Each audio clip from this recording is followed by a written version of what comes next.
Bismillahirrahmanirrahim. Assalamualaikum warahmatullahi wabarakatuh. Salam sejahtera. Apa khabar semua?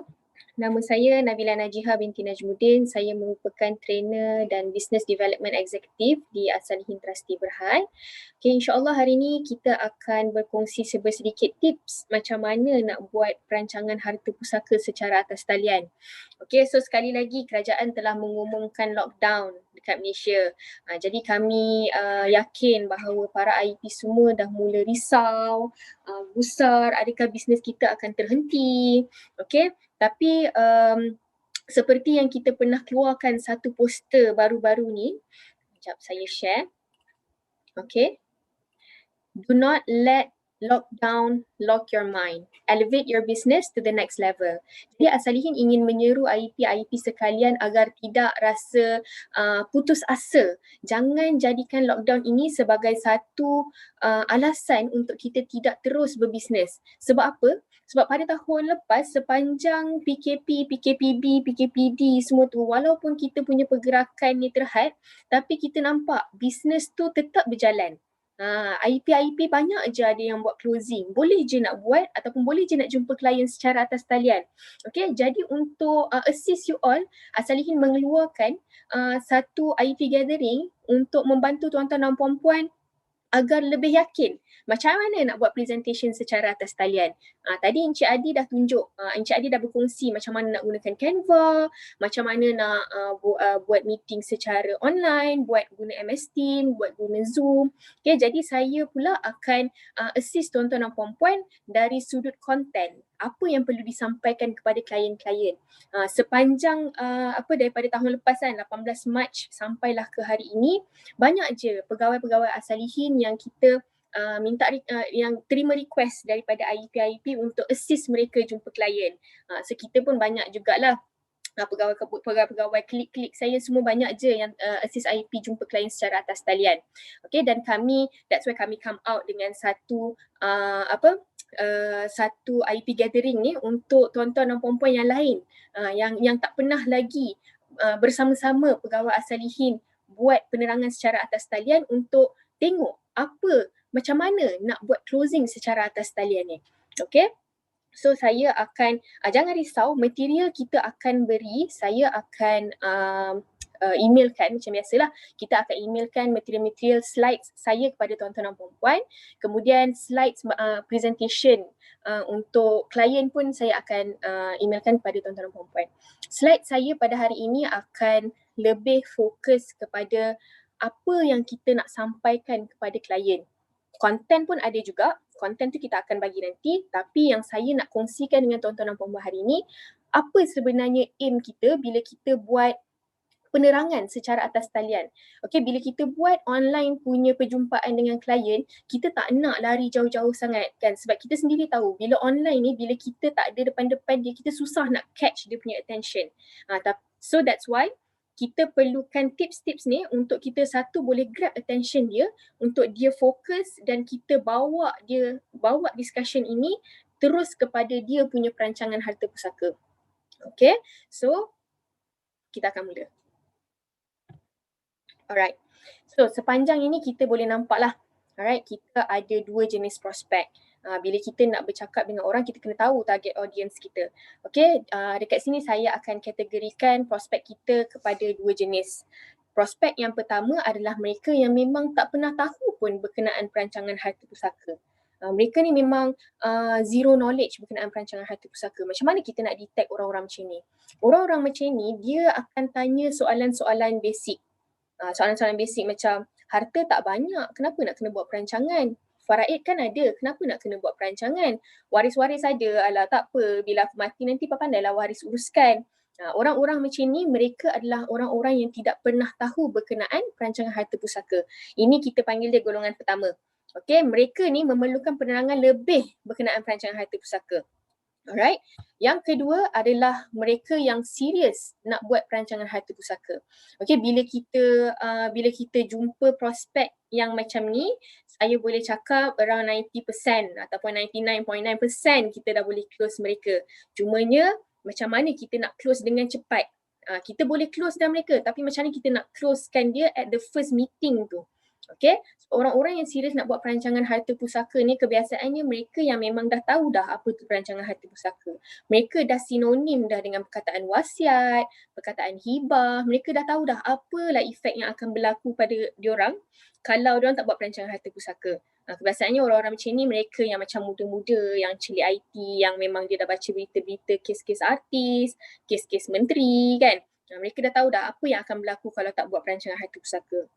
Cumanya mereka perlukan bantuan untuk pilih dokumen apa ataupun mereka perlukan guidance macam mana, apa perancangan yang mereka perlukan sebenarnya. Dia tahu dia kena buat perancangan harta pusaka tapi dia tak tahu dia kena buat dokumen apa. Golongan yang kedua ni kalau you all dapat ikuti tips yang saya akan kongsikan, insyaAllah kita akan dapat closing dengan cepat. Okay? So, kita pergi kepada jenis prospek yang pertama. Jenis prospek yang pertama ni adalah mereka yang tak pernah tahu apa tu perancangan harta pusaka. Selain daripada mereka yang sentiasa yang tanya soalan-soalan asas tu, golongan yang pertama ini juga ataupun cara kita approach golongan pertama ni juga sesuai. Kalau tuan-tuan dan puan-puan dapat slot-slot daripada mana-mana syarikat, mana-mana persatuan ataupun you all dapat gather around 2 or 3, more than 2 people kan untuk dengar tentang perancangan harta pusaka, ini adalah cara yang sesuai. Okay, so caranya adalah perlu buat pembentangan ataupun buat macam public talk kepentingan merancang harta pusaka. Cumanya bila kita buat public talk ni, kita tak boleh nak bentangkan segala apa yang ada dekat dalam selling kit Asalihin beri. Okay, sebab macam saya sebut tadi, bila kita berada di atas talian, kita nak klien lebih fokus. Bila kita buat ataupun bila kita present selling kit Asalihin tu sebenarnya adalah untuk membantu IEP, apa yang dia perlu sampaikan kepada klien. Tapi bukan itu yang you all kena berikan kepada klien, tidak. Kena choose lah, kena pick and choose. Tapi yang ini, yang apa yang saya nak tunjukkan hari ini, kita dah sediakan, kami dah sediakan slide apa je yang you all kena tunjuk dekat klien. Okay, dan saya akan terangkan apa yang tuan-tuan dan puan-puan perlu sampaikan. Yang pertama, okay, perlu adanya pembentangan yang baik. Okay, Asalihin kita akan bagi slide ni nanti. Okay, siapa yang join ni kita akan emailkan juga slide pembentangan kepada pelanggan. Okay, cumanya emosi ataupun roh penerangan tu you all semua sendiri kena ada. Kena faham sebenarnya kenapa kena explain benda ni. Slides ni kenapa Asalihin adakan dekat dalam slides memberi penerangan kepada klien, kenapa you all kena explain pasal ni. Okay, so yang pertama, untuk buat pembentangan you all kena ada storyline yang kukuh.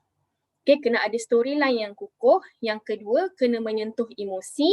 Dan yang ketiga, ini paling penting, perlu menggambarkan bahawa Asalihin lah sebagai satu-satunya solusi kepada permasalahan yang kita akan terangkan nanti. Okay, you all lah the only solution provider kepada masalah ini. Kalau dia tak engage dengan tuan-tuan dan perempuan semua, maka masalah-masalah yang kita bentangkan nanti akan berlaku kepada mereka. So ini kena jelas. Ingat bila kita buat presentation, kena sentiasa fokus bahawa kita kena ada storyline yang kukuh, kita kena main dengan emosi mereka dan kita kena buat gambaran bahawa Asalihin adalah satu-satunya solusi kepada permasalahan tersebut. Okay, so untuk kita ada ketiga-tiga ini, kita dah buat outline. Okay, Asalihin kita buat outline. Yang pertama, kita kena ketengahkan salah faham mereka. Yang kedua, masalah yang timbul rentetan salah faham. Okay, nak create fear kepada mereka. Ingat kita ni adalah solution provider. So sebagai solution provider, kita kena pastikan di dalam diri klien itu mereka rasakan bahawa solution yang kita tawarkan ini adalah the only solution yang dapat membantu mereka. So untuk kita create that dalam diri klien, kita kena pastikan klien ada rasa takut terhadap apa yang akan berlaku kalau mereka tak engage kita. Okay, and then yang ketiga, isu-isu sebenar kepada permasalahan harta pusaka. Okay, so ini kita akan terangkan nanti jugalah. Dan yang terakhir of course lah solusi. Solusi yang mana Asalihin je yang boleh tawarkan solusi kepada permasalahan tersebut, dan juga yang paling penting rekod Asalihin yang baik. Okay, so kita pergi satu-satu. Untuk bahagian yang pertama, mengetengahkan salah faham pelanggan. Okay, bahagian yang pertama ini sangat penting untuk kita capture attention klien. Okay, bila kita address all the issue salah faham yang mereka selalu dengar, apa yang sentiasa bermain di fikiran mereka berkenaan perancangan harta pusaka ataupun berkenaan dengan wasiat, berkenaan dengan faraid, ini akan capture attention mereka untuk mereka dengar apa yang ingin kita sampaikan. Okay, so kita tengok slides yang pertama, salah faham berkenaan harta pusaka. Ingat, bila kita buka je slide salah faham berkenaan harta pusaka ini adalah untuk kita kena fokus bahawa kita nak capture attention mereka. Okay, so apa salah faham berkenaan harta pusaka yang sentiasa ada dalam fikiran pelanggan? Yang pertama adalah harta tak banyak, buat apa nak kena susah-susah buat perancangan kan? Kebiasaannya orang fikir perancangan harta pusaka ni hanya untuk orang-orang kaya sahaja. Okay, yang kedua, waris kan ada. Aku ada waris ni. So bila aku meninggal dunia nanti, pandai-pandailah ada orang uruskan sendiri. Okay. Yang ketiga, kenapa kena ada perancangan? Faraid kan ada. Ini yang paling famous sekali. Yang ketiga ni paling famous sekali. Faraid ada, buat apa nak buat perancangan? Alright, so ini benda-benda ni, benda-benda yang kita address ni nanti, salah faham yang kita address ni nanti, confirm akan capture attention client. Okay, sebab mereka akan fikir, oh salah ke apa yang aku fikir selama ni? Apa yang salah fahamnya dekat sini? Betul lah faraid kan ada. Betul lah waris kan ada. Memang bukan betul ke wasiat ni orang-orang kaya je buat? Okay. Dan yang ketiga, buat wasiat ni semua membazir je. Kena bayar kan. You ni, seller ni dia nak duit je. Sebenarnya buat perancangan ni tak perlu pun. Okay. So dekat sini, salah faham berkenaan harta pusaka ni bila kita address kepada mereka, pertama sekali aim kita adalah untuk capture attention mereka. Untuk pastikan bila kita buat presentation selepas ini, mereka akan dengar apa yang kita sampaikan. Alright. So ini adalah bahagian yang pertama. Okay, bahagian yang kedua. Okay. Bahagian yang kedua adalah masalah yang timbul rentetan salah faham mereka. Kita nak create fear dekat mereka. Okay, so tuan-tuan dan puan-puan, bila kita menjual solusi, Asalihin ini, perancangan harta pusaka ini adalah solusi kepada masalah-masalah yang timbul. Okay, masalah berkenaan dengan harta pusaka yang timbul. Dengan menceritakan isu-isu ini, kita dapat bawa pelanggan merasa takut untuk kekal dalam pemikiran yang lama. Okay, so ingat Asalihin kita menawarkan solusi. Okay, untuk orang beli solusi yang kita tawarkan ni, kita kena buat mereka fikir bahawa the solution that we provide is a necessity instead of an option. So mereka tak ada pilihan. Mereka Asalihin ni bukan pilihan. Asalihin ni adalah wajib buat. Macam tu. Dia wajib buat perancangan harta pusaka. Kalau tak, masalah-masalah yang kita akan ceritakan sebentar lagi ni akan timbul. Okay, so mereka akan lebih tertarik. Masalah apa yang akan timbul? Bukan memang selama ni aku fikir faraid dah ada. So maksudnya kalau walaupun dah ada faraid, akan ada masalah ke yang timbul? Apa masalahnya? So dekat bahagian yang kedua ini adalah kita nak address sebenarnya sekiranya mereka masih kekal dalam pemikiran yang lama, okay, masalah-masalah ini akan timbul. Apa masalahnya? Masalah 70 bilion harta terbeku yang masih atas nama orang yang dah meninggal dunia. Kemudian 90% daripada 70 bilion ni adalah umat Islam punya. So dekat sini kita lontarkan soalan, mana perginya hukum faraid? Kan? Selama ni dia fikir faraid dah ada. Dia fikir bila dia meninggal dunia, faraid tu akan menyelesaikan segala-gala masalah berkenaan harta pusaka dia. Apa nasib waris-waris dia? Maksudnya faraid bukanlah penyelesaian kepada masalah-masalah harta pusaka. Jadi apa nasib waris-waris aku? Okay, kita kena lontarkan persoalan-persoalan tu dekat mereka. Bagaimana waris-waris kita nak uruskan harta? And then kita kena back kita punya statement ni dengan bukti-bukti yang legit. Apa bukti-bukti yang legit? Of course lah, keratan-keratan akhbar. So dekat sini kita boleh tunjuklah dekat mereka aset 70 bilion tak bertuan, 70 bilion harta terbeku, 50 tahun baru selesai tuntutan pusaka. Lepas tu Mahkamah Syariah gugur tuntutan harta pusaka bernilai 1 bilion, rebut harta kat kubur ibu, adik sanggup dakwa kakak ni anak luar nikah semata-mata nak dapatkan harta pusaka arwah mak dengan ayah dia. Lepas tu pergaduhan antara ahli keluarga akan berlaku. Okay, so perkara-perkara ini, keratan-keratan akhbar ini adalah bukti bahawa masalah yang timbul itu adalah masalah yang serius. Kalau mereka tetap kekal dalam pemikiran yang lama bahawa tak perlunya ada wasiat, bahawa faraid akan menyelesaikan segala-galanya, okay, inilah yang akan berlaku kepada mereka. So ingat untuk kita create the feeling bahawa asalihin is not an option, asalihin is a necessity, kita kena buat mereka rasa takut. Rasa takut kalau mereka tak ambil solusi yang kita tawarkan ni, perkara-perkara ini akan berlaku kepada ahli-ahli keluarga mereka yang tersayang. Okay, so bahagian pertama kita dah address kita dah address salah faham mereka untuk capture their attention. Bahagian yang kedua kita terangkan kepada mereka apa masalah-masalah yang akan timbul sekiranya mereka kekal dalam pemikiran yang lama. Okay, so kita masuk kepada bahagian yang ketiga. Okay, bahagian yang ketiga adalah isu-isu sebenar kepada permasalahan harta pusaka. Okay, aim kita dekat sini, ingat setiap bahagian ni kita ada aim kita sendiri. Aim kita dekat bahagian ketiga ini adalah untuk memberi pendedahan bahawa masalah yang kita ceritakan tadi dekat bahagian 2 tu bukanlah omongan kosong. Okay, dengan cara apa? Dengan cara kita berikan fakta-fakta bahawa perkara di bahagian yang kedua itu akan berlaku kerana fakta-fakta yang kita akan ceritakan dekat bahagian yang ketiga ini. Okay, so bahagian yang ketiga ini adalah untuk memberi pendedahan berkenaan fakta terhadap isu dan ini confirm akan dapat meyakinkan pelanggan anda bahawa asalihinlah satu-satunya solusi kepada perbincangan kita ni. Okay, so bahagian yang ketiga kita kena sedarkan mereka bahawa hakikatnya faraid tidak berjalan dengan sendiri. Okay, bukan salah faraid tapi faraid ini tidak berjalan dengan sendiri. Kena ada orang jalankan faraid. Kalau tak ada siapa jalankan faraid, itu yang berlaku isu-isu di bahagian 2 tadi tu. Okay, kemudian so kita boleh explain kepada mereka. So sebenarnya perancangan harta pusaka ini adalah untuk bagi persediaan untuk elakkan ada masalah, lepas tu nak jamin harta tak terbeku, kemudian agar harta ini dapat dimanfaatkan. Okay, so dekat sini barulah kita come bahawa kita kena terangkan kepada pelanggan bahawa harta pusaka ini ada undang-undang dia. Okay, ada undang-undang dia dan di Malaysia harta pusaka ada 2 aspek. Yang pertama adalah pentadbiran dan yang kedua adalah pengagihan. Dan kena sentiasa tanamkan dalam fikiran klien bahawa perancangan harta pusaka ini bukanlah pentadbiran semata-mata. Bukanlah pengagihan semata-mata. Okay, malah lebih daripada itu. Perancangan harta pusaka adalah pentadbiran. Benda yang paling penting, benda yang paling crucial dalam harta pusaka ini adalah pentadbiran tu tadi. Tak ada pentadbiran maka akan berlakulah apa yang kita ceritakan dekat bahagian 2 tadi tu.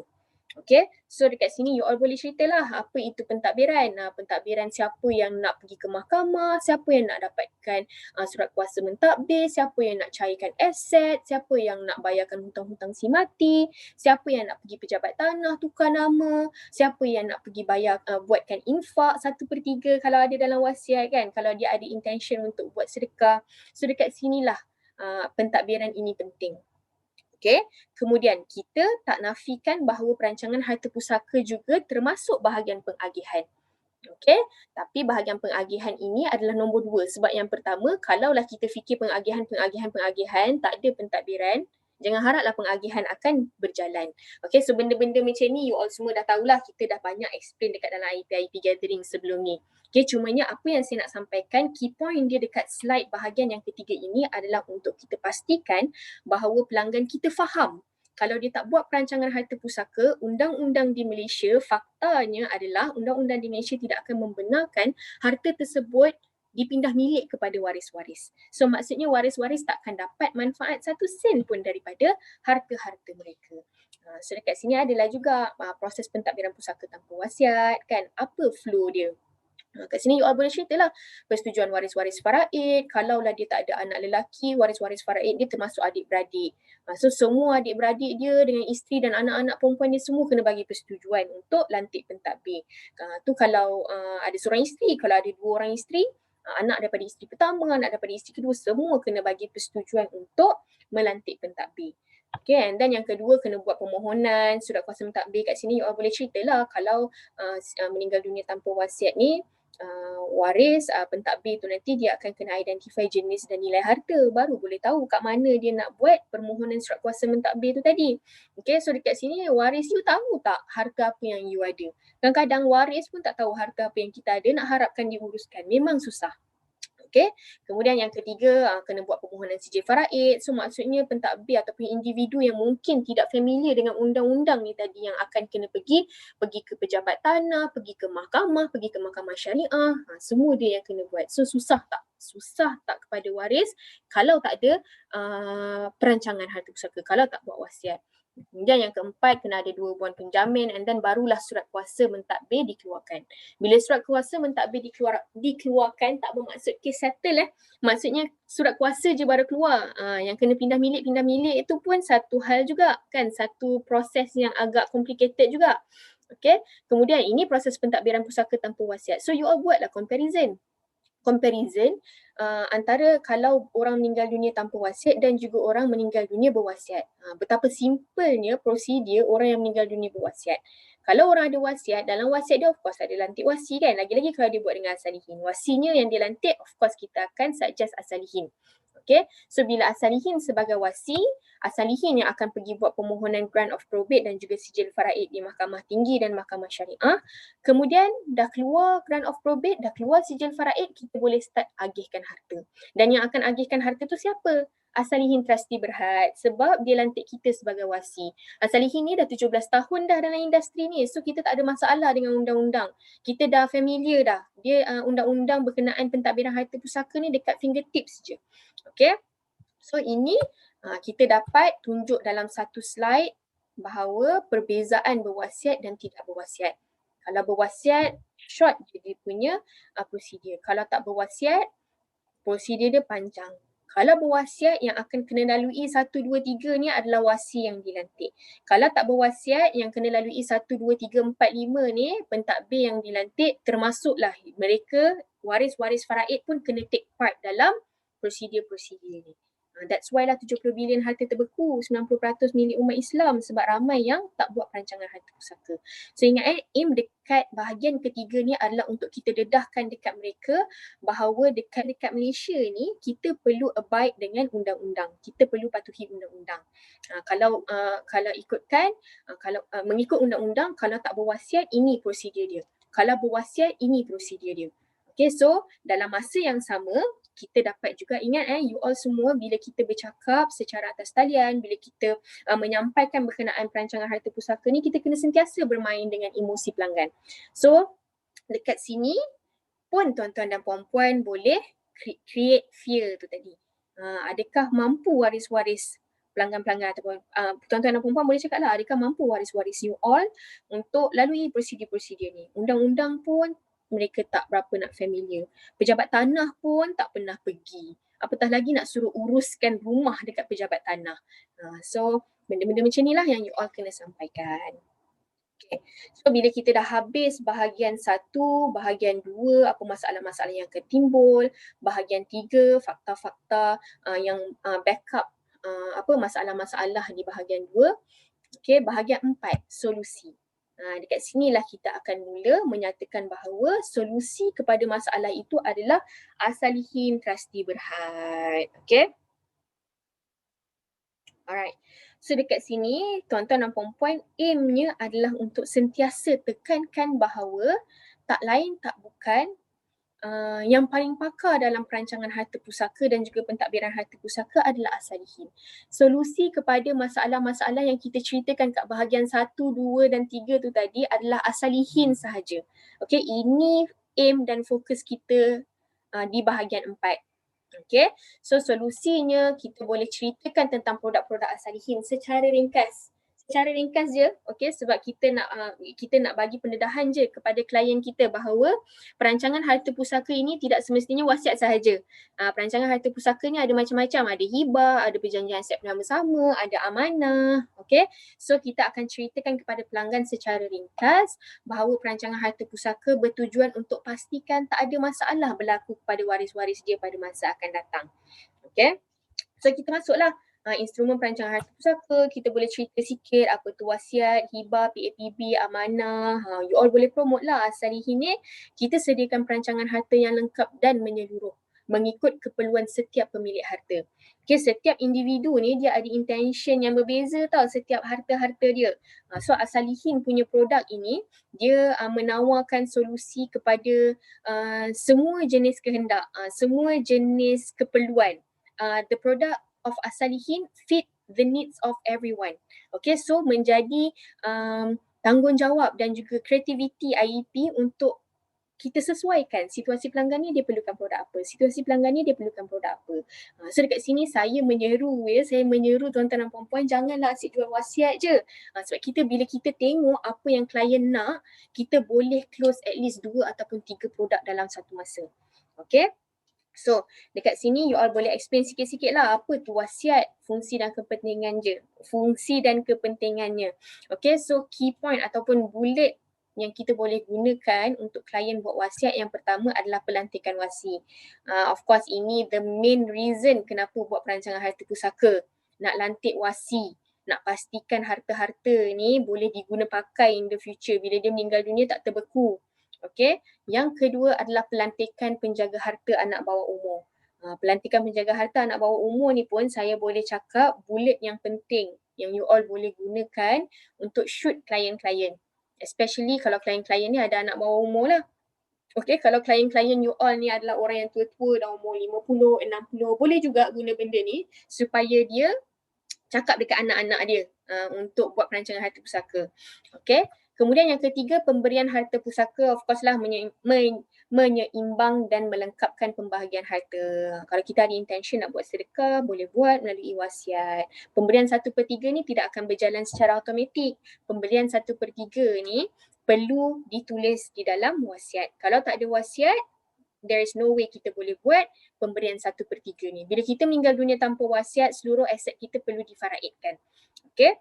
Kemudian yang terakhir, arahan tambahan dan pesanan terakhir. Ini adalah ganti diri sebagai ingatan dan kenangan. Okay, ini adalah kunci-kunci yang you all boleh guna untuk beri diketengahkan kepada pelanggan. Okay, kemudian hibah. Hibah, fungsi dan kepentingan. Apa kepentingan hibah? Yang pertama kita boleh cakap, ini antara key point dia, pemberian sewaktu hidup tapi pindah milik selepas kematian. Okay, so pemberian sewaktu hidup, pindah milik selepas berlaku kematian ini adalah antara benda yang akan attract attention orang. Sebab banyak orang yang memang dia nakkan ini. Dia nak bagi dekat isteri dia tapi dia nak ownership tu berpindah milik apabila dia meninggal dunia. Dia nak bagi dekat anak-anak dia tapi dia risau kalau dia bagi sekarang anak-anak dia halau dia. Jadi dia nak ownership tu dipindah milik apabila dia dah tak ada nanti. Okay, so ini antara key point penting lah terhadap hibah ni. Okay, yang kedua, key point penting hibah. Harta hibah terkeluar daripada pusaka. So maksudnya waris-waris faraid ni tak boleh tentang pemberian aset hibah. Ingat waris-waris faraid hanya boleh menentang apabila aset itu berada dalam pusaka si mati. Tapi kalau dia bukan dalam pusaka si mati, aset tersebut tidak boleh ditentang oleh waris faraid. Okay, kemudian mengukuhkan pembahagian harta. Okey, mengukuhkan pembahagian harta ni maksudnya pembahagian harta yang tidak mengikut faraid di dalam wasiat ini kan tak boleh ditentang oleh waris-waris. Jadi dia akan memperkukuhkanlah perancangan harta pusaka kita dari aspek pengagihan. Okey, dan yang terakhir adalah memberi harta tertentu kepada penerima tertentu. Okey, contoh macam kalau dia ada syarikat. Kan dia ada syarikat, dia tahu yang anak dia yang sulung je yang boleh menjalankan syarikat dia, meneruskan perniagaan apabila dia meninggal dunia. Jadi dia tak naklah saham syarikat tu pecah-pecah. Jadi dia bagi melalui hibah, dia bagi syarikat itu melalui hibah kepada anak sulung dia. So dia boleh secure harta tertentu kepada penerima tertentu. Okay. So ini adalah kepentingan prihibah. Poin-poin yang tuan-tuan dan puan-puan boleh ketengahkan kepada pelanggan. Alright. Okay, next. Dokumen PAPB. Okay, dokumen PAPB, perjanjian penetapan hak aset kepada pasangan. Okay, harta di dalam dokumen PAPB ni pun terkeluar dari pusaka, waris-waris faraid tak boleh tentang. So boleh kukuhkan pembahagian harta kepada isteri kan. Isteri ni dengan kita daripada kita tak ada apa-apa, gaji sebulan 500, hari-hari naik motor je. Lepas tu sampai sekarang ni dah ada sebiji rumah. So kalau kita meninggal dunia, kita tahu isteri dapat 1/8 je. So untuk kita pastikan harta rumah ini dapat dimanfaatkan oleh isteri kita, sebab kita tahu isteri ni ada sumbangan juga terhadap pembelian rumah ni. Walaupun dia tak sumbang secara direct, kan dia tak bagi duit, tapi dialah yang menjaga anak-anak kita. So untuk kukuhkan pembahagian sebiji rumah tu kepada isteri supaya waris-waris faraid lain tak boleh tentang pemberian rumah tersebut, okey, bolehlah kita buat melalui PAPB. Kita meletakkan hak pasangan terhadap harta rumah tersebut atas dasar harta sepencarian. Okey, so kita akan memudahkan pasangan juga. Tak payahlah isteri ni nanti bila kita meninggal dunia dah tengah sedih-sedih nak kena pergi turun naik mahkamah, nak kena hire lawyer, nak kena keluarkan duit lagi nak hire lawyer, lepas tu nak kena pastikan ada pembuktian yang kukuh di mahkamah agar dia dapat sebiji rumah. So melalui dokumen PAPB ni dapatlah memudahkan pasangan, tak payah nak turun naik mahkamah. Okey, untuk amanah, untuk produk amanah pula, key point dia saya boleh simpulkan amanah ini adalah untuk kawal cara penggunaan dana amanah tu, especially kalau rakyat marhain macam saya kan, saya memanglah tak boleh nak buat amanah hayat yang saya ada satu jumlah wang yang besar terus bagi dekat asalihin, okey, untuk asalihin uruskan. Tidaklah. So orang-orang yang macam saya yang gaji mungkin 1,000 sebulan, 2,000 sebulan ni, mereka boleh gunakan amanah terhadap insurans atau takaful. So wang pampasan apabila saya meninggal dunia nanti, saya nak wang pampasan tu digunakan dengan cara yang saya nak. Saya nak pastikan duit ni nanti digunakan untuk pendidikan anak-anak saya je. So key point dekat produk amanah adalah pengawalan dana amanah. Okay, walaupun kita dah tak ada kat dunia ni, tapi dana amanah tersebut digunakan seperti mana kita masih hidup lagi. Kita yang kawal harta tu. Kita yang kawal dana amanah tu. Okay, so ini adalah solusi-solusi yang tuan-tuan dan puan-puan boleh ceritakan serba sedikit kepada pelanggan. Ni tak payah cerita detail sangat, bagi tahu key point je supaya mereka ada satu idea bahawa oh okey, bila berlaku kematian nanti kalau aku engage dengan asalihin ambil produk-produk ini, harta-harta aku akan diuruskan seperti mana yang aku nak. Okay, seperti mana yang aku dah rancang. Walaupun aku dah tak ada atas dunia ni nanti, tapi asalihin yang akan pastikan harta-harta ini akan diuruskan seperti mana yang aku mahukan. So ini adalah aim ataupun key dalam bahagian yang keempat, solusi ni. Jadi kita nak tanam dalam fikiran klien bahawa tak ada tempat lain lagi dah yang menawarkan solusi yang baik selain daripada Asalihin Trustee Berhad. Okey, kemudian pembahagian harta melalui perancangan pusaka. Slide ni pun tuan-tuan dan puan-puan penting untuk tunjuk kepada klien supaya dia nampak kenapa dia kena buat perancangan harta pusaka. Apa relevannya produk-produk Asalihin yang lain.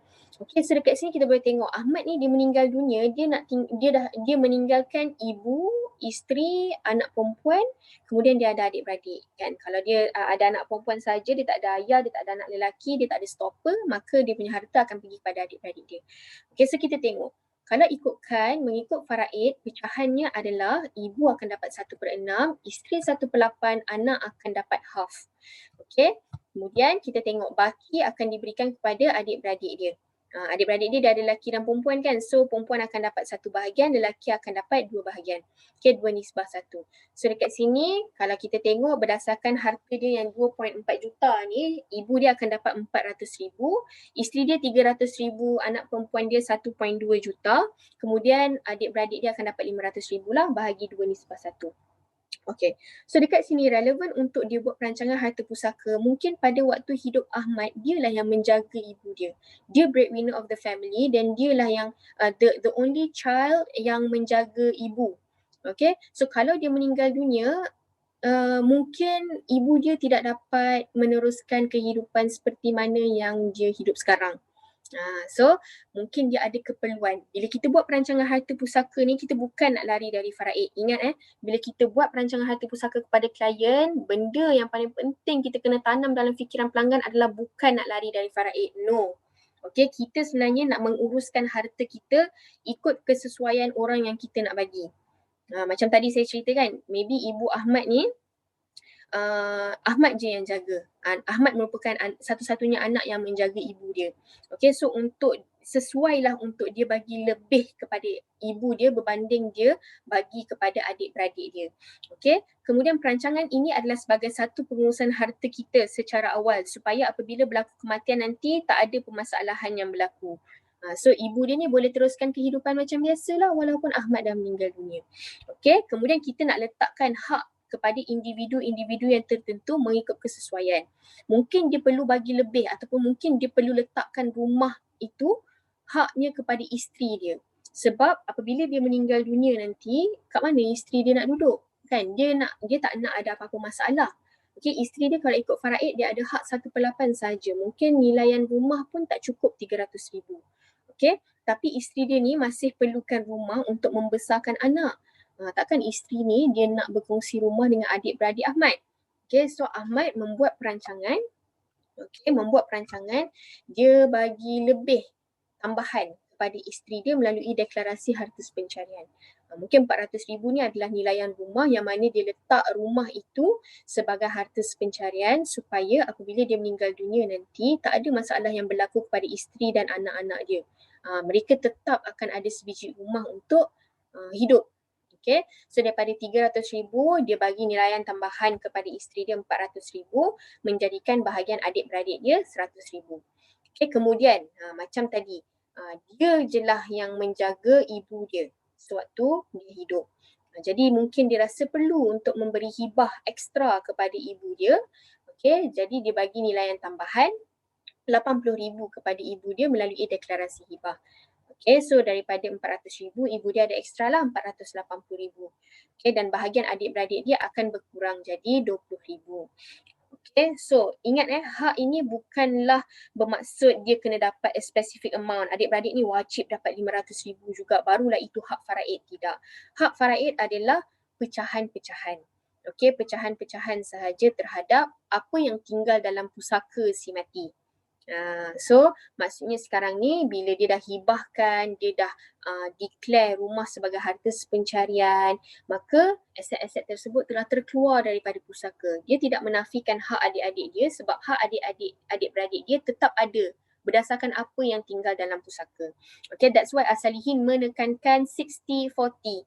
Okay, 60% sahaja yang boleh diletakkan dalam hibah dan PAPB, 40% kena tinggal dalam wasiat.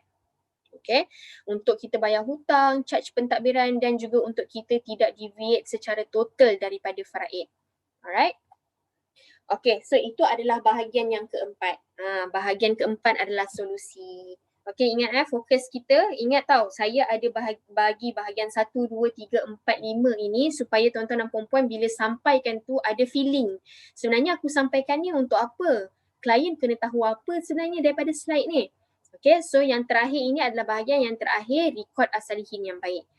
Untuk kita dapatkan kepercayaan pelanggan, untuk kita pastikan pelanggan ambil kita sebagai the only solution ataupun the only solution provider, okay, kita kena tunjuklah juga track record As-Salihin yang baik.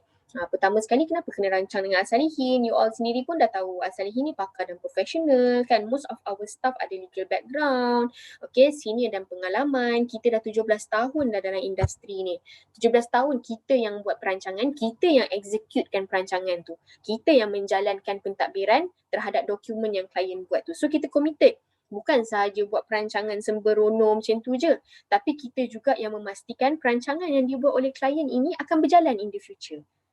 Kemudian, tiada kepentingan ke atas pusaka. Of course, entiti yang paling berkuasa dalam pentadbiran harta pusaka adalah wasi. Okay, dan it's very important untuk kita lantik third party punya wasi. Tapi takkan kita nak tarik entah siapa-siapa dari tepi jalan jadi wasi kita kan. So kita kena lantik entiti yang profesional, entiti yang pakar, entiti yang kita boleh percaya. Yang tak ada kepentingan terhadap harta pusaka kita. As-Salihin, kita tak ada kepentingan pun terhadap harta pusaka dia. Kalau anak A dengan anak B bergaduh, As-Salihin akan pastikan hak si mati yang terjaga. Okay, kita takkan siding anak A, kita takkan siding anak B, no. Kita tak ada kepentingan pun terhadap harta pusaka. Sebab As-Salihin kita dah ada charge kita dah 1.8%, 1%, 0.75% itu dah cukup dah untuk kita. Okey, jadi kita akan uruskan harta pusaka ini mengikut undang-undang sivil dan juga syariah. Kita tak ada kepentingan ke atas harta pusaka. Kemudian kekal dan terkawal. You all boleh cakap lah, kita ni dah reporting dengan bank negara, ada auditor yang sentiasa tengok kita punya akaun-akaun. Lepas tu untuk setiap pusaka akan ada penyata kira-kira yang akan keluar setiap tahun ataupun upon request of the waris. Okay, so itulah antara sebab kenapa mereka perlu merancang bersama As-Salihin. Kemudian you all juga bolehlah guna bolehlah mengetengahkan bahawa pengasas kita adalah Allahyarham Tun Datuk Dr. Haji Muhammad Saleh Abbas. Beliau merupakan bekas Ketua Hakim Negara. Okay, beliau seorang yang sangat prominent dalam bidang undang-undang. Jadi kita boleh nyatakanlah bahawa beliau merupakan pengasas kita. Okay. Kemudian ahli lembaga penasihat syariah, bila kita menawarkan produk kepada umat Islam. Okay, umat Islam dekat Malaysia ni memang sangat sensitif dengan halal dan haram. Jadi kita kena ketengahkan siapa ahli lembaga penasihat syariah kita yang membenarkan produk-produk di As-Salihin dipasarkan di luar sana. So kita tengoklah mereka adalah orang-orang yang bukan calang-calang kan. Ada ketua hakim mahkamah syariah, ada bekas mufti negeri Selangor. Okay, lepas tu kita ada ilmuwan-ilmuwan, kita ada pensyarah, kita ada orang yang memang pakar dalam bidang hartanah. Okay, so kita kena ketengahkan siapa ahli lembaga penasihat syariah As-Salihin. Okay, so macam mana nak buat perancangan harta pusaka? Saya percaya tuan-tuan dan puan-puan pun lebih faham lah kan. Kita kena kenal pasti keperluan, kena ada maklumat asas perancangan, penyediaan draft dan dokumen, and then in the end barulah tanda tangan dokumen. Okay, so kita boleh tutuplah kita punya presentation dengan harga dokumen. Tekankanlah yang bahawa dokumen dekat As-Salihin ni bayaran dia seumur hidup. Yang RM1,400, RM1,250 tak ada bayaran, no hidden charges. As-Salihin tak akan charge apa-apa dah selepas klien bayar harga documentation tu.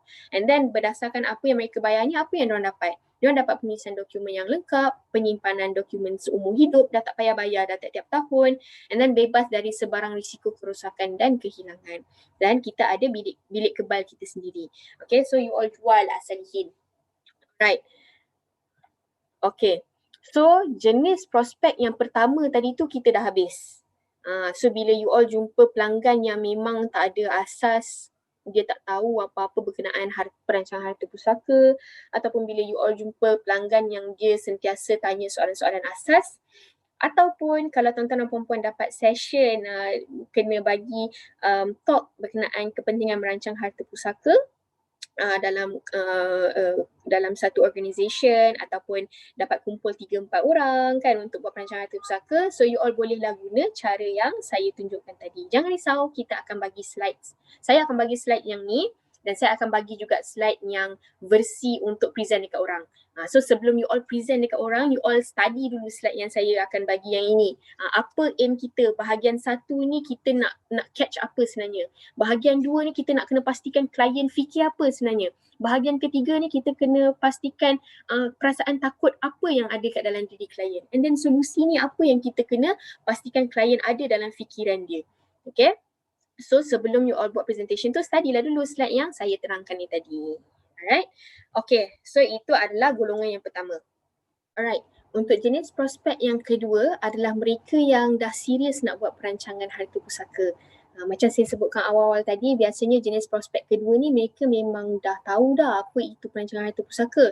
Walaupun mereka tak tahu secara spesifik, walaupun mereka tak tahu sebenarnya function wasiat tu lebih daripada pembahagian, tapi mereka ni memang dah ada kesedaran yang mereka tahu yang mereka kena buat perancangan harta pusaka. Kalau tak buat, mungkin apa-apa yang diorang tengok kat dalam media sosial tu akan berlaku kepada mereka.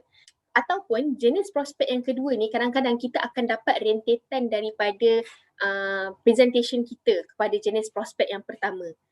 Bila you all follow up balik, klien-klien yang contohnya kalau you all dapat gather 5 ke 6 orang, and then buat presentation yang tadi saya dah bentangkan tadi, and then you all follow up balik 2 minggu lepas tu follow up balik, 3 minggu lepas tu follow up balik 5-6 orang tu, mungkin mereka akan masuk dalam golongan jenis prospek yang kedua.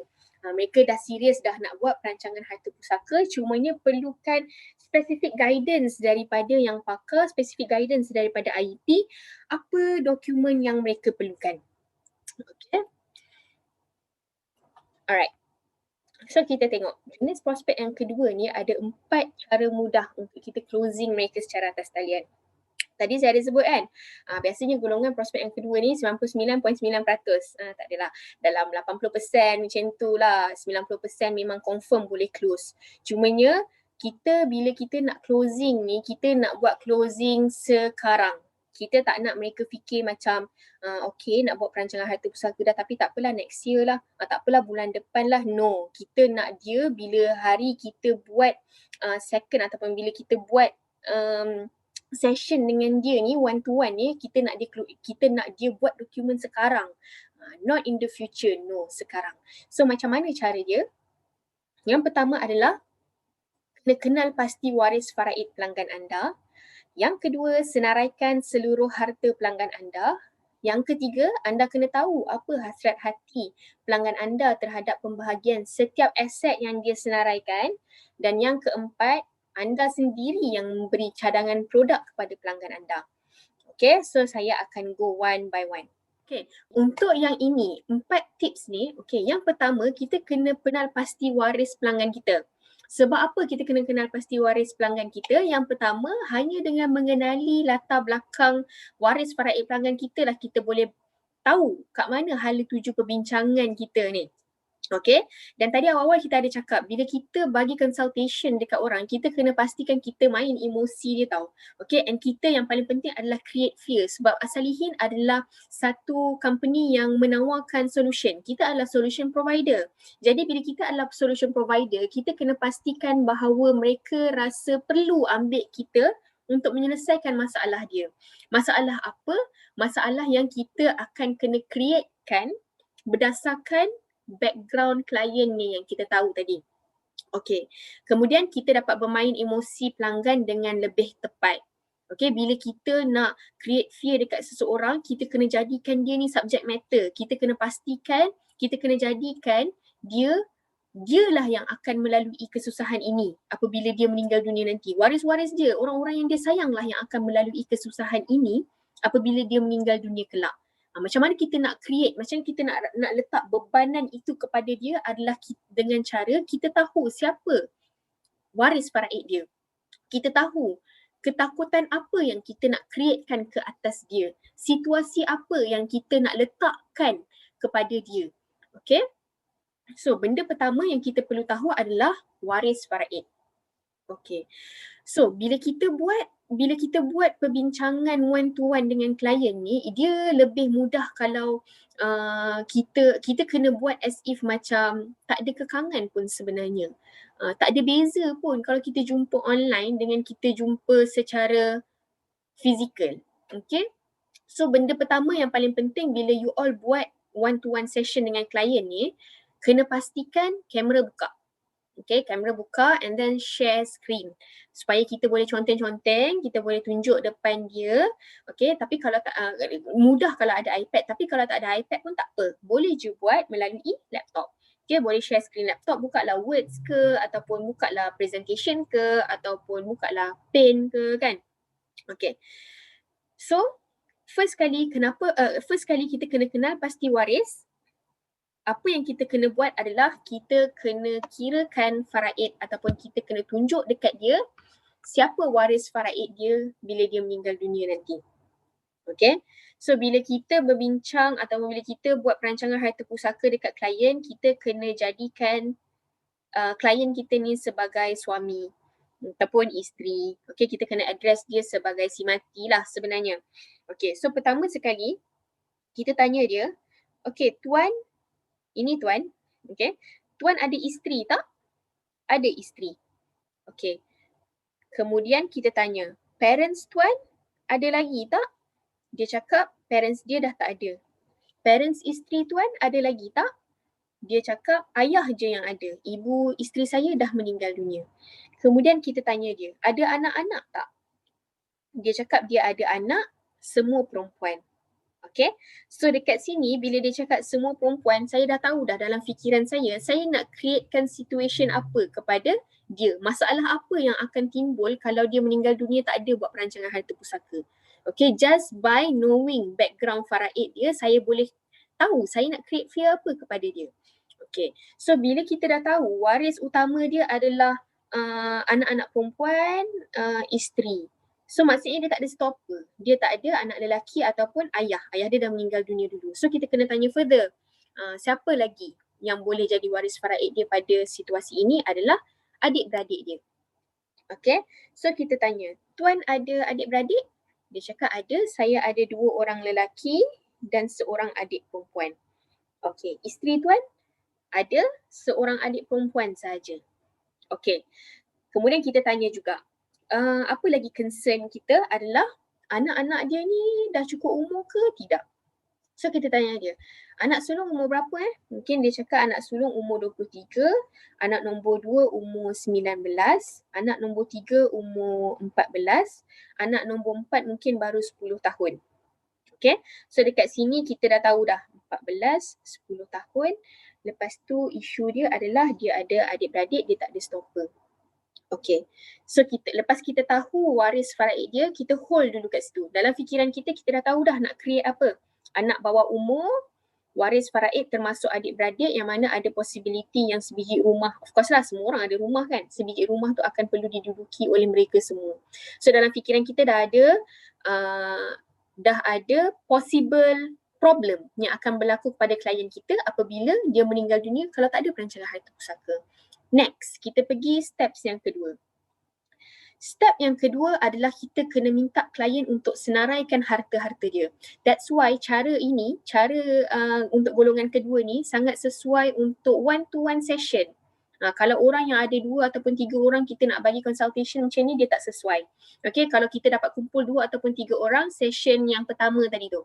Session yang ini sesuai untuk one-to-one sebab dia akan declare everything dekat kita.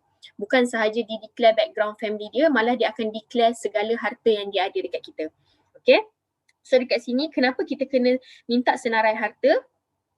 Pertama sekali, dengan mengetahui senarai harta pelanggan, kita akan dapat bagi perancangan yang lengkap terhadap segala harta yang pelanggan ada.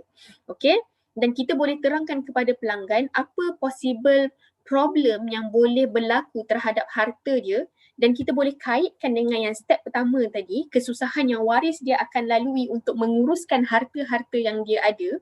Okay, sekiranya senarai harta ini tidak dirancang dengan betul, sekiranya senarai harta ini tidak diuruskan dengan betul, kita boleh create apa problem yang akan berlaku kepada harta dan juga waris dia. So that's why kita perlukan senarai harta supaya kita boleh bagi memang spesifik consultation kepada dia.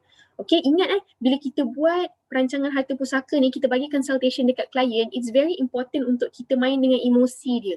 Untuk kita letakkan masalah ini akan berlaku dekat engkau kalau engkau tak buat perancangan harta pusaka. Okay, so that's why the first step and the second step is very crucial. Okay, kemudian yang ketiga, kita boleh buktikan kepada klien yang kita ni kompeten. Kita ni memang dah bersedia untuk bagikan perancangan yang menyeluruh kepada klien ni tadi. Dengan kita tahu senarai harta dia, kita boleh bagi spesifik perancangan terhadap setiap harta yang dia ada. So, untuk klien, untuk step yang kedua ini, okay, bila klien ni memang, klien golongan yang kedua ni adalah klien-klien yang memang dia dah nak buat perancangan harta pusaka, macam saya sebut tadi 80%, 90% memang dia akan buat perancangan harta pusaka. Kan? So, bila kita dah ada klien macam ni, kita sebagai IEP, kita sebagai advisor, kita kena tunjukkan dekat dia yang kita ni adalah satu entiti yang kompeten. Okay, kita satu entiti yang sangat bagus. Okay, so it's very important untuk kita play an active role. Okay, kita yang akan kena initiate. Kita jangan tanya dia harta apa yang tuan ada. Lepas tu kita tunggu dia cakap senarai harta dia satu-satu. No, kita sendiri yang initiate apa harta-harta yang common orang masyarakat kita ada, rumah, kereta kan. Dan kita supaya kadang-kadang klien ni dia tak tahu pun yang sebenarnya kereta itu adalah harta. ASB tu harta, EPF harta, tak. Bagi masyarakat kita, harta tu adalah rumah dan tanah sahaja. Jadi kita sendiri yang initiate, kita play an active role bila dalam consultation ni. Okay, so saya akan tanya dia, tuan ada rumah? Okay, mungkin dia cakap dia ada rumah dekat Gombak. Okay, rumah Gombak. Lepas tu saya tanya dia lagi, ada rumah lagi tak? Tak ada, tapi saya ada tanah kat Kelantan. Okay, so saya pun tulis tanah Kelantan. Dan aset apa lagi yang biasa orang ada? Kereta, BRV kan, kereta. kereta, dia cakap dia ada kereta BRV, contoh Honda BRV. Okey, kemudian apa lagi aset yang biasa orang ada? EPF. Tuan ada EPF tak? Ada. Dia cakap dia ada EPF. Kita tanya dia lagi, ASB pun dia ada. Tabung haji ada, tabung haji pun ada. Kita tanya dia aset-aset yang biasa orang ada and then kita senaraikan. Lepas tu kita tanya dia juga, apa lagi aset yang orang ada? Tuan ada main unit trust tak? Ada, dia ada main unit trust. Okay, maybe dia cakap, saya ada sebuah syarikat. Okay, kita letak juga syarikat. Okay, kemudian apa lagi? Saya tanya dia, ada account bank tak? Aset yang biasa orang ada kan, account bank kan. Dia cakap ada, saya ada 3 account. You all jangan tulis 3 account. Okay, kita tulis satu-satu account yang dia ada supaya ini macam psychological effect sikit lah. Macam supaya in the end nanti dia akan tengok dia ada a list of asset yang sangat panjang. Yang mana aset-aset yang panjang ni, list of asset ni kalau dia tak buat perancangan akan terbeku dan 1 sen pun tak akan dapat manfaat kepada waris-waris dia. So dia ada 3 account bank, kita tanya account bank apa yang dia ada? Maybank. Okay, dia ada RHB. Dia ada Bank Muamalat. Okay, apa lagi aset yang orang biasa ada? Takaful atau insurans. Tanya dia, tuan ada takaful atau insurans tak? Dia cakap dia ada. Okay, takaful. So, dekat sini kita boleh, dalam fikiran kita, kita dah boleh tahulah, kita maybe boleh suggest dekat dia, pretty, kan, untuk uruskan wang pampasan takaful dia tu. Okay. So dengan senarai harta ni nanti dia akan nampak, oh aku banyak aset rupanya. Saya pernah juga jumpa assist IP jumpa klien kan yang dia cakap dia tak banyak harta. Tapi bila kita senaraikan aset-aset dia ni sampai 2-3 page. Pernah jumpa klien yang macam tu, dia banyak main saham, forex lah, dia ada CDS account punya saham lah, dia ada macam-macam lah yang dia buat. Memang banyak lah aset dia. Tapi pada awal perjumpaan kita orang dia cakap dia tak ada aset. So just because dia ada 2 biji rumah je dia cakap. Okay, so dia tak sedar yang semua aset ini perlu rancang supaya bila dia meninggal dunia nanti akan dapat dimanfaatkan oleh waris-waris. Okay, step yang kedua dah selesai. Alright. Step yang ketiga, kita kena tahu hasrat hati pelanggan terhadap pembahagian setiap aset yang dia senaraikan. Sebab apa? Sebab lain pelanggan, lain keperluan. Walaupun ada pelanggan yang dia punya maybe waris faraid dia sama, dia ada anak perempuan, dia tak ada ayah, dia tak ada anak lelaki, adik-beradik dia akan dapat, isteri dia dapat, okay? So, tapi kadang-kadang lain aset, lain keperluan. Lain pelanggan, lain keperluan. Ada pelanggan yang dia tak nak pun isteri dia dapat sebiji rumah. Okay, maybe dia nak isteri dia dapat syarikat. So, lain pelanggan, lain keperluan. Setiap pelanggan mempunyai hasrat yang berbeza terhadap setiap aset. Supaya anda dapat memberikan cadangan produk yang tepat untuk situasi pelanggan. Walaupun kan dalam step 4 tadi kita tengok kan, kita sendiri yang suggestkan produk kepada klien. Tapi of course kita kena dengar juga dulu hasrat hati klien apa dia nak buat dengan aset-aset dia. So, berdasarkan senarai aset ni tadi, okay, berdasarkan senarai aset ni tadi,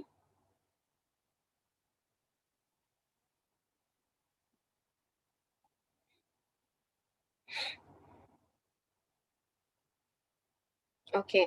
Berdasarkan senarai aset ni tadi, kita boleh tanya pelanggan apa yang dia nak buat terhadap setiap aset dia. Kita kena tanya hasrat hati klien terhadap pembahagian aset. Okey, mungkin dia cakap dia nak bagi aset-aset ni kepada isteri dan anak-anak sama rata. So dekat sini kita dah dapat catch dah. Sebenarnya dia nak pastikan bila dia meninggal dunia nanti, isteri dan anak-anak dia akan dapat most of asset dia. Okay. Kemudian maybe dia cakap dia nak buat sedekah sikit. And then maybe hasrat hati dia ada satu je yang dia nak bagi kepada adik dia, syarikat. Sebab syarikat ni sedang diuruskan oleh dia dan adik lelaki dia. Okay, AL ni adik lelaki. Okay. So dekat sini bila kita tahu hasrat hati klien sebenarnya dia nak pastikan aset dia semua diberikan kepada isteri dan anak-anak secara sama rata, kita sebagai IEP kita jangan cakap dengan dia buat wasiat sahaja sebab melalui wasiat kita sendiri tahu. Okay, kalau melalui wasiat kita sendiri tahu bahawa sekiranya pemberian tidak mengikut faraid, ini waris faraid dia akan perlu dapatkan persetujuan waris-waris faraid yang terlibat. Okey, kalau waris faraid tak setuju dengan pemberian dalam wasiat, siapa yang tak setuju itu akan dapat bahagian faraid dia. Jadi mungkin ada aset yang tidak akan dapat secara total kepada waris dia, ataupun ada hasrat hati dia yang takkan dapat sampai kepada hasrat hati dia terhadap pembahagian aset dia tu tak sampai kepada penerima-penerima yang dia kehendaki. Okay, so dekat step yang ketiga dah settle kan tadi kan? Step yang ketiga dah settle, kita dah tahu dah apa yang dia nak, hasrat hati dia, most of asset dia sebenarnya nak bagi pada isteri dan anak-anak. Kita dah tahu dah dia punya waris faraid siapa. Kemudian yang terakhir, kita sendiri yang cadangkan produk. Okay, cadangan produk adalah daripada IEP. Okey, sebab apa kita kena cadangkan produk? Satu, kita boleh tunjukkan keyakinan kita dalam memberi consultation terhadap perancangan harta yang menyeluruh. Okey, kemudian tapi setiap kali kita suggest produk dekat klien, kita kena datangkan sebab. Kenapa kita suggestkan produk ni dekat dia? Ada sebab. Sebabnya adalah sekian. Okay. Kemudian memudahkan pelanggan kerana kebiasaannya yang kami assist IP jumpa pelanggan ni, kebiasaannya pelanggan ni dia memang akan dengar je apa yang advisor cakap. Ataupun kebanyakan pelanggan yang saya jumpa dia cakap, tak apalah you suggest lah dekat I pun tak tahu nak buat apa. Kan, sebab kalau dia tahu dia nak buat apa, dia tak cari kita. So sekarang ni dia cari kita sebab dia perlukan guidance, dokumen apa yang dia akan perlukan untuk dapatkan perancangan secara menyeluruh, perancangan yang lengkap. So dekat sini you dah boleh analyse dah. Okay, produk apa yang you boleh suggest kepada klien. Okay, you dah tahu dah aset dia, you dah tahu dah hasrat hati dia nak bagi kepada siapa. Okay, bila dia cakap dia nak bagi isteri dan anak-anak secara sama rata, you dah tahu dah melalui wasiat, impossible benda ni akan berlaku. Melainkan kalau waris-waris dia semua setuju. Tapi bila kita buat perancangan harta pusaka, kita tak nak berlaku masalah in the future. Okay, so dekat sini, at least lah bila kita tahu dia nak bagi most of asset dia kepada isteri dan anak-anak, kita secure aset-aset penting dia. Apa aset-aset penting? Okay, mungkin rumah dekat Gombak ni, kita boleh suggest dia untuk hibah. Ni dah step yang keempat tau. Step yang kita sendiri suggest produk dekat dia. Rumah kat Gombak ni, of course lah rumah kan, aset yang penting. Mungkin kita boleh suggest dia untuk hibah kepada isteri. Okay. Kemudian apa lagi aset penting? Okay, kita boleh tanya dia, ASB tabung haji unit trust, mana yang amount tinggi? Maybe dia cakap ASB dia amount tinggi. So kita boleh suggest dia untuk hibah ni kepada anak-anak. Okay, maybe kita boleh suggest lagi satu account kan, nak hibah kepada isteri dia. So antara Maybank, RHB dengan Muamalat, mana yang dia nak hibahkan kepada isteri dia? Maybe dia cakap RHB. Hibah wife. Ni pun wife. Alright, so dekat sini, okay, step yang keempat ni tadi, suggestion produk, yang pertama confirm, wasiat kena buat. Okay, wasiat kena buat, satu untuk secure. Kan tadi kita sebut kan, setiap kali kita datangkan produk, kita kena datangkan sebab kenapa kita suggest dia ambil produk tu. Core kita adalah wasiat. Tanpa wasiat, pentadbiran harta pusaka akan jadi cacah marbah. Yang kedua, hibah. Okay, hibah. Okay, kalau you all nak suggest dia buat pretty, maybe boleh juga. Suggestkan pretty untuk takaful ni. Pretty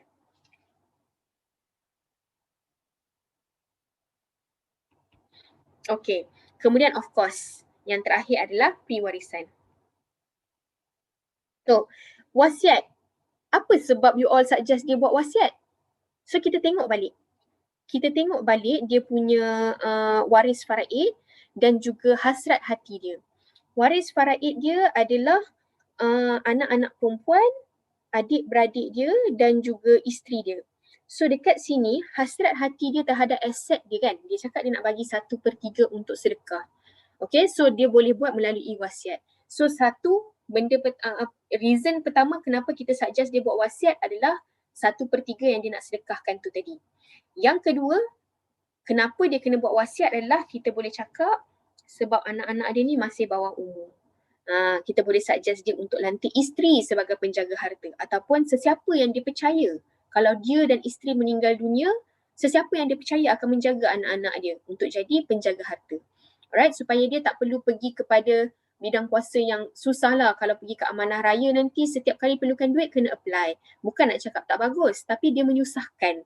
Kan dah lah orang tu yang nak kena jaga anak kita. Lepas tu tiba-tiba setiap kali perlukan duit untuk menjaga anak kita kena melalui kesusahan untuk apply dekat amanah raya.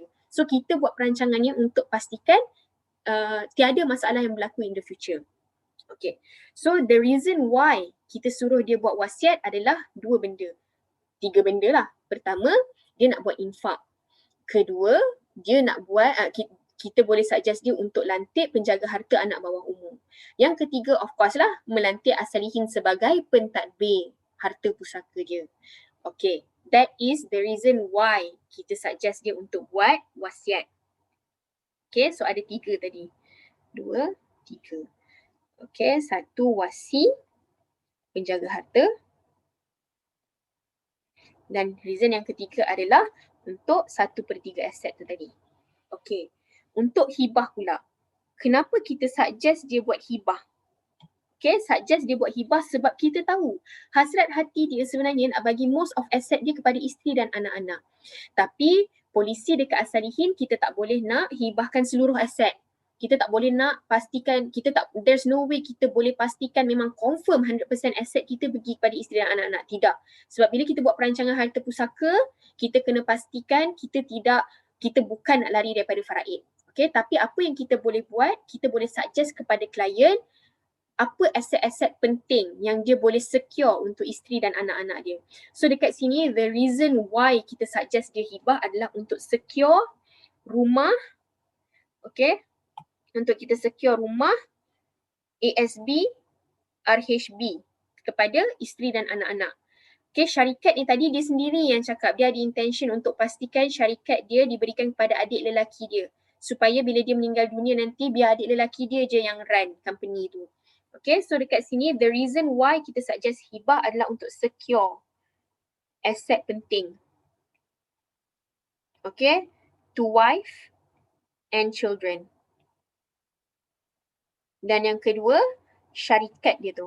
Dia nak bagi kepada adik lelaki. Kan? Okay. Kemudian, kita nak suggest dia buat pretty. Kenapa kita nak suggest dia buat pretty?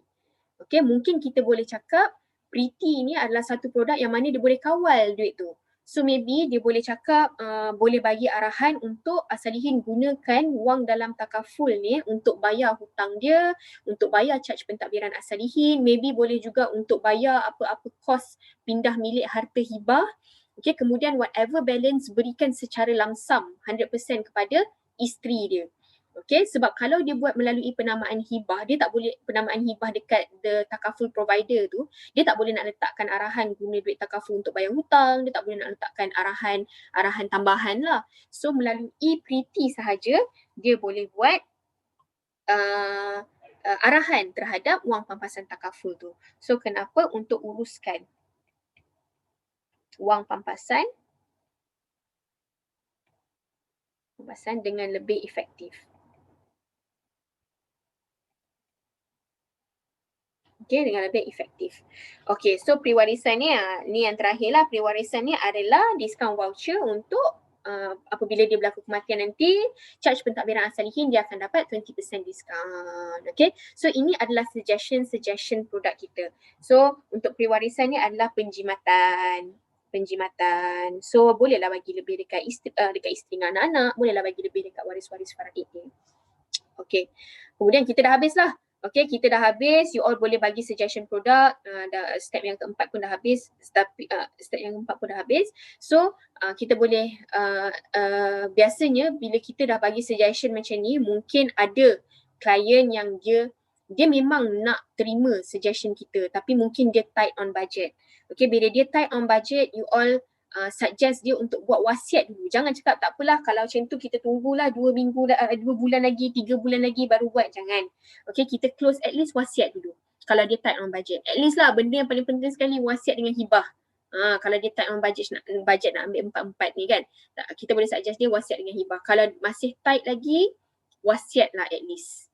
Untuk pastikan at least bila dia meninggal dunia nanti, penjaga harta tu dah secure. Pentadbiran harta pusaka dia dah secure. Pemberian sedekah dia dah secure. Okay. Kemudian kalau dia nak kalau dia nak tambah in the future, bolehlah tambah hibah ataupun priti ataupun pewarisan. So inilah 4 cara mudah macam mana tuan-tuan dan puan-puan boleh closing secara atas talian. Okay, dan sekiranya klien dia nak buat perancangan harta pusaka, kalau dia agree dengan all your suggestion, okay, it's very easy sebab you dah ada dah dia punya senarai harta. So you dah ada dah rumah kat dia dah tahu dah, dia dah tahu dah senarai harta yang dia ada. So sebenarnya sekarang ni you all dah boleh dah masukkan dalam portal instruction. Asalkan dia bayar duit, deposit, kita dapatkan kopi IC dia je depan belakang. Okay, kalau dia nak buat wasiat sajalah, kalau nak buat hibah, of course ada dokumen-dokumen tambahan. Tapi at least kita dah tahu dah senarai aset dia, dah mudah dah. Okay, bila kita get back dekat dia, kita bagi dia senarai aset dia, ini adalah berdasarkan perbincangan kita pada tempoh hari. Aset-aset yang tuan telah berdasarkan perbincangan, rumah ini tuan hendak hibahkan kepada isteri, ASB kepada anak-anak, RHB kepada isteri, syarikat kepada adik lelaki. Okay, kemudian kita minta lah dokumen-dokumen supporting. Okay, so kita macam kita dah boleh portray lah, kita dah boleh tunjuk dekat klien bahawa kita ni yang dah bersedia dah nak buatkan perancangan harta pusaka untuk dia. Tinggal dia je bayar deposit dan juga bagi IC kopi je kepada kita. Okay, so itu sahaja daripada saya. Sekiranya ada apa-apa soalan boleh tanya. I wish you all the best and semoga Allah permudahkan urusan tuan-tuan dan puan-puan sepanjang tempoh PKP ini.